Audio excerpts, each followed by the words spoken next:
नमस्कार. नमस्कार. आपलं नाव आणि परिचय सांगा. मी हरिश्चंद्र दत्तात्रय शेलार, मुंबई पोलीस सेवानिवृत्त. माझं गाव मुक्काम बस्ती पोस्ट सावरगाव, तालुका जुन्नर, जिल्हा पुणे.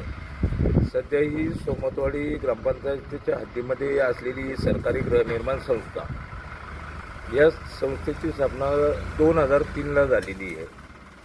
या संस्थेमध्ये एकूण 8 इमारती आहेत. या इमारतीमध्ये 184 शासकीय कर्मचारी कर्जदार सभासद आहेत.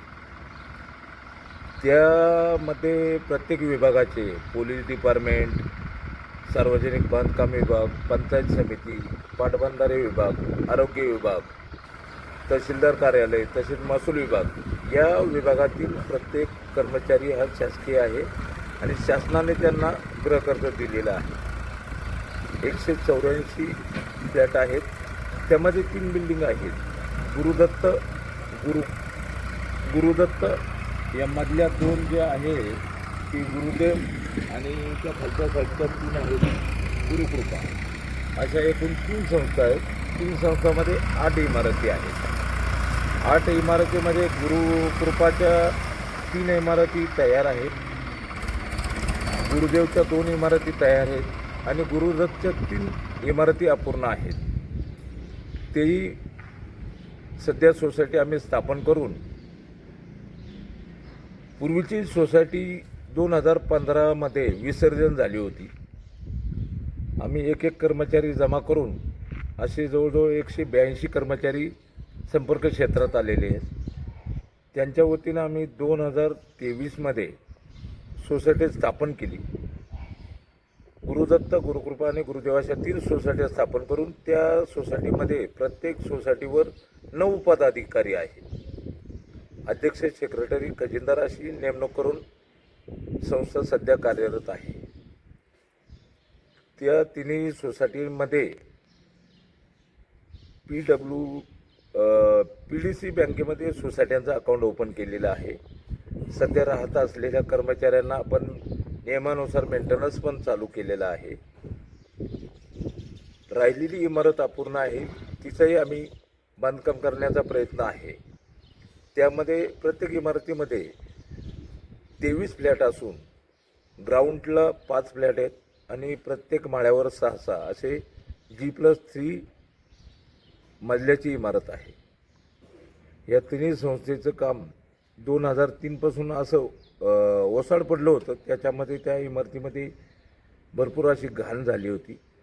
सध्या या ठिकाणी 50 ते 60 सेवानिवृत्त कर्मचारी रहिवास करत आहे. या ठिकाणी सध्या 2003ला इमारतीचं काम सुरू झालं. त्या टायमाला बिल्डरने कमर्शियल मीटर आणला होता. त्या कमर्शियल मीटरवर सध्या राहणारे कर्मचारी लाईट आणि पाण्याचा वापर करतात. सध्या अजून या ठिकाणी लाईटची सुविधा नाही. ती पण सुविधा आम्ही आता कमिटीच्या वतीने काम हातात घेतले आहे आणि ती सुविधा आम्ही निर्माण करणार आहे. आमचे सर्व कर्मचारी आम्हाला भरपूर असं सहकार्य करतात. आम्ही सध्या ह्या ग्रामपंचायत सोमतवाडी ग्रामपंचायतमध्ये आहे. सोमतवाडी ग्रामपंचायतीमध्ये ही सोसायटी आमची मेन रोडपासून, जुन्नर आपटाळे रोडपासून एक 300 फुटावर आहे. त्या सोसायटीमध्ये येण्या जाण्यासाठी सध्या रस्त्याची सुविधा उपलब्ध नाही. तरी ते पण आम्ही रस्ता उपलब्ध करून घेण्याचं कामकाज चालू आहे आमचं. हे तुम्ही म्हणताय की ही सोसायटी 2023 पासून वास्तव्यास आहे. मग ह्या सोसायटीमध्ये आता जो तुमच्या मागे ट्रॅक्टर उभा आहे, जी साफसफाई चालू झालेली आहे, ही कित्येक वर्ष साफसफाई केली नव्हती का? कारण इथे झाडे उगवल्यात, बरंच काय असं जंगलसारखं झालेलं दिसतंय. तर इथे राहणारे बरेच कर्मचारी साफसफाई कोणी करत नाही काय सोसायटीची? सध्या सोसायटीवर कोणी नव्हतं. 2015ला विसर्जन झाली होती पूर्वीची सोसायटी. ज्या बिल्डरच्या कर्मचाऱ्यांनी नेमलेली सोसायटी, त्यावर आमचे कर्मचारी पण होते, पण त्यांना कुठलीही कल्पना नव्हती का आम्ही या सोसायटीवर काम करतोय म्हणून. त्या 2003 पासून असं म्हणजे ओसाड पडलेलं आहे.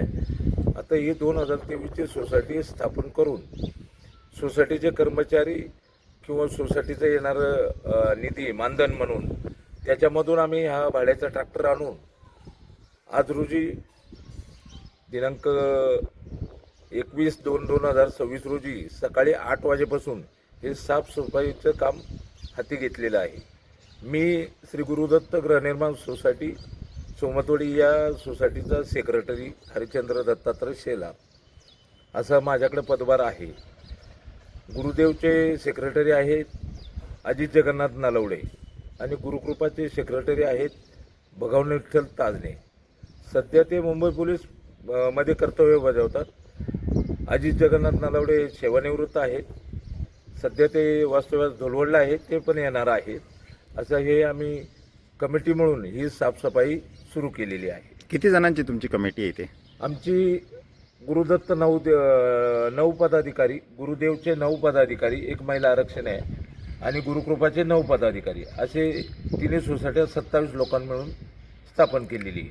आता तुम्ही या सेक्रेटरीचे या सोसायटीचे सेक्रेटरी आहात. हो, गुरुदत्तचे. म्हणून तुम्ही आता इथं ट्रॅक्टर आणून ही जी साफसफाई करताय, मग याच्या अगोदर कोणी केलीच नाही असं वाटतं, कारण एवढी टणटण्या किंवा एवढी झाडं झुडपं वाढल्यात आणि इथं रहिवासी राहतात, इथं लहान लहान मुलं असतील किंवा खेळतही असतील या पटांगणामध्ये, तर काळजी घेणं हे प्रत्येक रहिवाशाचं काम आहे की नाही? बरोबर आहे की.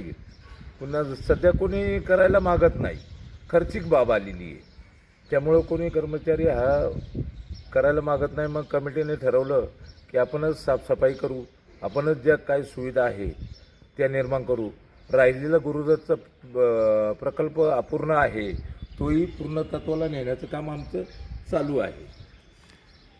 आता तुम्ही सेक्रेटरी आहात आणि असे 3 जण सेक्रेटरी आहेत इथे, तर हे 3 जण म्हणून दर महिन्याला किंवा दर 2-3 महिन्यांनी इथं साफसफाई होईल का? ह्या सोसायटीची स्वच्छता बाळगली जाईल का? हो, आता आम्ही हे तिघही सेक्रेटरी आम्ही हा विचारच केलेला आहे. प्रत्येक महिन्याला सोसायटीच्या बाजूने देखरेख करायची, इतरत्र घाण किंवा दुर्गंधी पसरू नये किंवा राहणाऱ्या कर्मचाऱ्यांच्या आरोग्यास धोका निर्माण होणार नाही याची सतर्क काळजी घेत आहे. आता इथे ह्या ज्या सोसायटीमध्ये आता जे काही राहतात, काही रूम खुले आहेत, तर ते जे राहतात ते सगळे गव्हर्नमेंट सर्वंट आहे की बाहेरचे आहेत कोणी? आणि याच्यामध्ये आता सध्या राहणारे वास्तव्यास राहणारे गव्हर्नमेंट कर्मचारी आहे जवळजवळ 90% आणि 10% खाजगी लोक आहेत. तर खाजगी लोकांना ह्या सोसायटीमध्ये राहतात ते भाड्याने राहतात की कसे राहतात? नाही, त्यांनी ते पूर्वी आम्ही जो बिल्डर नेमला होता बांधकाम व्यावसायिक त्याच्याकडून ते खरेदी केलेले आहे असं ते म्हणतात. तसं ते खरेदी करू शकत नाही. हा शासकीय कर्मचाऱ्यांसाठीच प्रोजेक्ट आहे. GIS स्कीम म्हणून शासनाने अंमलात आणली होती.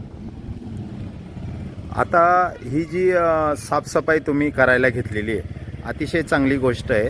आता ही साफसफाई करत असताना पूर्ण बिल्डिंगच्या चौबाजूनी मधला पॅसेज आहे, आजूबाजूचं जे आता लहान मुलांचं हे ग्राउंड आहे, इथं पडलेलं एक झाड दिसतंय, ही सगळी साफसफाई तुम्ही आता करून घेणार आहात का? हो, आज संध्याकाळपर्यंत पूर्ण साफसफाई करून घेणार आहे.